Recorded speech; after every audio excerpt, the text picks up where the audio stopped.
একা বউয়ের সাথে সংসার করা যায়, রাজনীতি করা যায় না।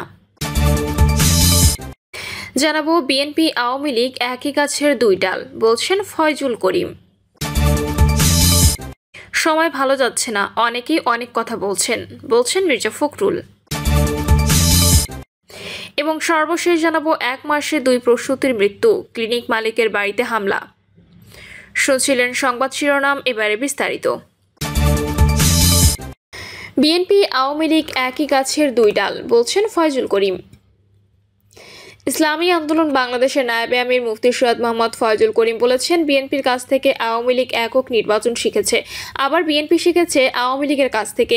এরা একই গাছে দুই ডাল, একই গাছের দুই ফল, মুদ্রার এপিটোপিট। এরা 70-71-এর একই সাথে লোক। ফয়জুল করিম বলেন, জুলাই আন্দোলনে রাজপথে ছিলাম, বুলেটের সামনে ছিলাম, তাই দেশের প্রতি দরদ আমাদের বেশি। যারা বিদেশে ছিলেন তাদের দরদ থাকতে পারে না, ব্যথাও লাগবে না।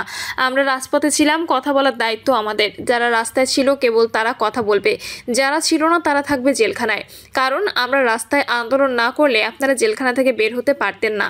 চাঁদাবাজ ধর্ষকদের বিরুদ্ধে হুঁশিয়ারি দিয়ে তিনি বলেন, ধর্ষক চাঁদাবাজদের সুযোগ দেওয়ার জন্য আন্দোলন করিনি, দেশটাকে মগের মুলুক ভাবার সুযোগ নেই।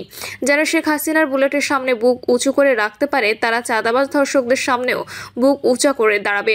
ফয়জুল করিম বলেন, আওয়ামী লীগকে দীর্ঘদিন ক্ষমতা দিয়ে জনগণ পরীক্ষা করেছে, বিএনপিকে ভোট দিয়ে পরীক্ষা করেছে। তারা কেউই জনগণের জন্য কাজ করেনি, কাজ করেছে নিজেদের স্বার্থসিদ্ধির জন্য।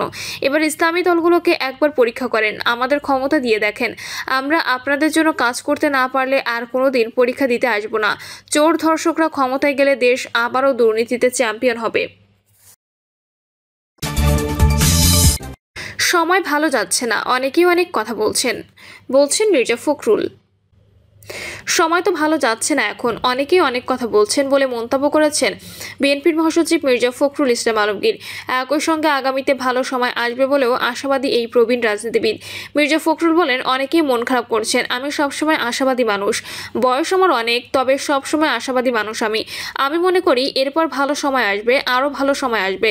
তরুণেরা আগামীতে দেশের ভবিষ্যতে জোরালো ভূমিকা রাখবে, আশাবাদ ব্যক্ত করে বিএনপির মহাসচিব বলেন, আমাদের তরুণেরা আমাদের চেয়ে অনেক অনেক বেশি যোগ্য হয়ে উঠেছে।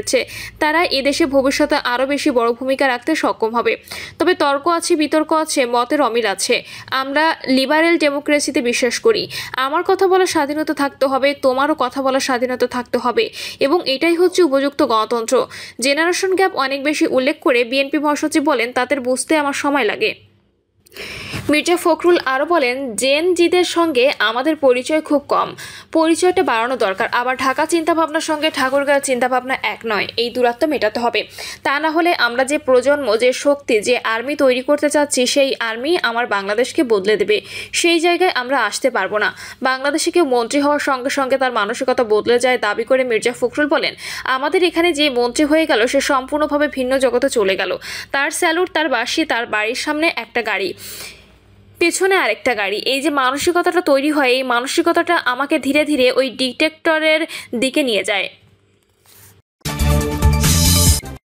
1 মাসে 2 প্রসূতির মৃত্যু, ক্লিনিক মালিকের বাড়িতে হামলা। কুষ্টিয়া দৌলতপুর উপজেলার 1 মাসের ব্যবধানে একই ক্লিনিকে সিজার ডেলিভারির সময় 2 প্রসূতির মৃত্যু হয়েছে। সর্বশেষ রাতে মুন্নি খাতুন নামে এক নারী অপারেশনের সময় মারা যান। নিহত মুন্নি খাতুন উপজেলার তারাগুনিয়া ব্রাকপাড়া এলাকার মঞ্জু হোসেনের মেয়ে। রাতে মুন্নির মৃত্যুর খবর ছড়িয়ে পড়লে ক্ষুব্ধ এলাকাবাসী ক্লিনিক মালিক আবুল হোসেনের ব্রাকপাড়া এলাকার বাড়িতে হামলা চালায় বলে জানিয়েছে পুলিশ। পরে সেখানে গিয়ে পরিস্থিতি নিয়ন্ত্রণে আনে পুলিশ। পরপর 2টি মৃত্যুর ঘটনায় এলাকায় চরম উত্তেজনা ছড়িয়ে পড়ে। ক্লিনিক মালিকের ছেলে মাস্টার টেলিভিশনের কুষ্টিয়া জেলা প্রতিনিধি হওয়ার প্রভাব খাটিয়ে বিষয়টি ধামাচাপা দেওয়ার চেষ্টা করছে বলে জানা গেছে। মুন্নির পরিবারের সদস্য জানান, গর্ভাবস্থায় জটিলতা দেখা দিলে সোমবার তাকে উপজেলার বিভিন্ন ক্লিনিকে নেওয়া হয়, কিন্তু চিকিৎসা ঝুঁকির কথা বলে কুষ্টিয়া বা রাজশাহীতে থাকাকালীন ভর্তি করার পরামর্শ দেন। সন্ধ্যায় তাকে তারাগুনিয়া থানার মোড়বাজারের আবুল হোসেনের মালিকানাধীন তারাগুনিয়া ক্লিনিক নামের একটি বেসরকারি ক্লিনিকে নেওয়া হলে কর্তৃপক্ষ সিজারিয়ানে সম্মত হয়, কিন্তু রাত 9টার দিকে অপারেশনের সময়ই মুন্নির মৃত্যু হয়। তারাগুনিয়া ক্লিনিকের মালিক আবুল হোসেন বলেন, রোগী কিভাবে মারা গেছে সেটা ডাক্তারাই ভালো বলতে পারবেন। আমি অপারেশনে ছিলাম না, তাই কিছু জানি না। টাকা দিয়ে বিষয়টি ধামাচাপা দেওয়ার অভিযোগ সম্পূর্ণ ভিত্তিহীন। অপারেশনকারী চিকিৎসক ডক্টর সফর আলী বলেন, রোগীকে ওটিতে আনার আগে অ্যানেস্থেসিয়া চিকিৎসক ওষুধ প্রয়োগ করেন। আমরা ওটিতে ঢুকেই দেখি রোগী স্ট্রোক করেছে। এরপর দ্রুত নবজাতকের প্রাণ রক্ষায় সিজার করা হয়েছে। দৌলতপুর উপজেলা স্বাস্থ্য ও পরিবার পরিকল্পনা কর্মকর্তা ডক্টর তৌহিদুল হাসান তুহিন বলেন, একই প্রতিষ্ঠানে পরপর 2 প্রসূতির মৃত্যু অত্যন্ত উদ্বেগজনক। আমরা বিষয়টি গুরুত্বের সঙ্গে খতিয়ে দেখছি। আজই ক্লিনিকটি পরিদর্শন করে প্রয়োজনীয় ব্যবস্থা নেওয়া হবে। দৌলতপুর থানার ওসি নাজমুল হুদা বলেন, রাতে তারাগুনিয়া এলাকার একটি ক্লিনিকে প্রসূতির মৃত্যুর ঘটনায় ক্লিনিক এলাকায় উত্তেজনা ও হট্টগোলের আশঙ্কায় আমি তাৎক্ষণিকভাবে পুলিশ পাঠানো হয়। পরে জানতে পারি মৃত নারী এলাকা থেকে কিছু লোকজন ক্লিনিক মালিকের বাড়িতে হামলা চালিয়েছে। আমরা দ্রুত সেখানে পুলিশ পাঠিয়ে পরিস্থিতি নিয়ন্ত্রণে আনি। প্রসূতির মৃত্যুর ঘটনায় এখনো পর্যন্ত থানায় কোনো লিখিত অভিযোগ হয়নি। শুনেছি 2 পক্ষ নিজেদের মধ্যে বিষয়টি সমাধান করে নিয়েছে। উপজেলা নির্বাহী কর্মকর্তা আব্দুল হাই সিদ্দিকী বলেন, 1 মাসের মধ্যে 2 জন রোগীর মৃত্যু অত্যন্ত দুঃখজনক। এই ঘটনায় কর্তৃপক্ষকে বলবো তদন্ত সাপেক্ষে ব্যবস্থা নেওয়ার জন্য। একই ক্লিনিকে 1 মাসের ব্যবধানে 2 প্রসূতির মৃত্যুকে কেন্দ্র করে এলাকায় চরম ক্ষোভ ও আতঙ্ক বিরাজ করছে। এই ঘটনায় স্থানীয়রা স্বাস্থ্য বিভাগের পক্ষ থেকে দ্রুত তদন্ত করে দায়ীদের বিরুদ্ধে প্রয়োজনীয় ব্যবস্থার দাবি জানিয়েছেন। একা বউয়ের সাথে সংসার করা যায়, রাজনীতি করা যায় না।